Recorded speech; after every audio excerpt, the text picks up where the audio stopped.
And so it was that the conflict between the New Canaanites and the Whitelegs was finally resolved. The courier's involvement had tipped the scale, shifting the fragile balance of power. Demoralized by the Dead Horse and Sorrow's attack the courier and Joshua Graham led against them, the Whitelegs retreated to Great Salt Lake. Their days were numbered. Word soon reached the 80s tribe that the Whitelegs' spirit was broken, their war chief a dim shadow of his former self. By year's end, the 80s would overrun the Whitelegs' camps, scattering the tribe to the winds and claiming the Great Salt Lake for its own. The Sorrows fought beside Joshua Graham and the Dead Horses, eradicating the threat the Whitelegs posed to Zion. Seeing the courier convince Joshua Graham to spare salt upon wounds, the Sorrows learned that retribution could be tempered by mercy. Though he despaired at the Sorrows' loss of innocence, Daniel took some small consolation in the courier's lesson, and prayed it would take root. Having helped eradicate the Whitelegs from Zion, the Dead Horses returned to Dead Horse Point in triumph. They remained neutral toward the Sorrows, but as years went on, there were periods of competitive friction, even violence between the tribes. The New Canaanites, Daniel especially, intervened regularly as mediators, but found it difficult to reconcile the tribe's conflicts. The defeat of the Whitelegs in Zion marked a turning point in the fortunes of the Happy Trails Caravan Company. Every 2 months, the caravan met with the New Canaanites in Zion Valley to trade. Happy Trails soon returned to prosperity.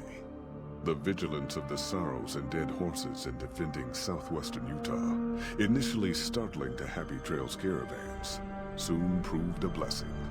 The tribes united against the 80s, driving them back from Highway 50, and thus opening yet another trading route for Happy Trails caravans.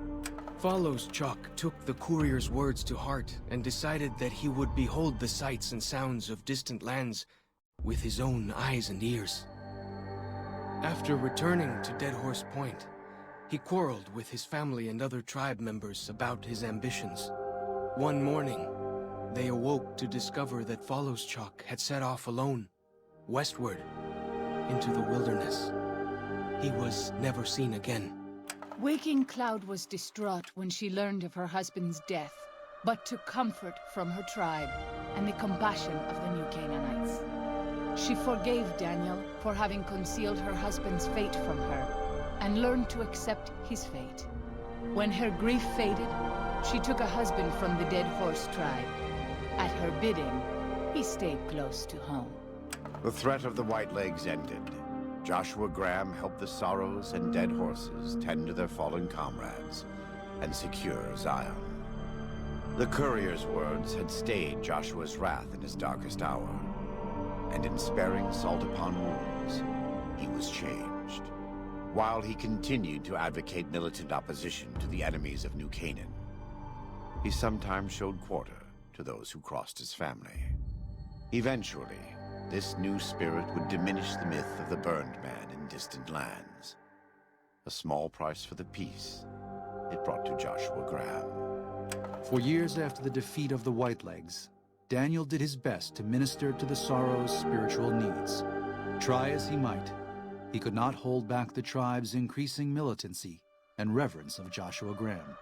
Demoralized, he returned to his family in Dead Horse Point. His failures haunted him for the rest of his days. And with that, the courier walked out of the history of the tribes of Zion and back to the gathering storm of the Mojave Wasteland.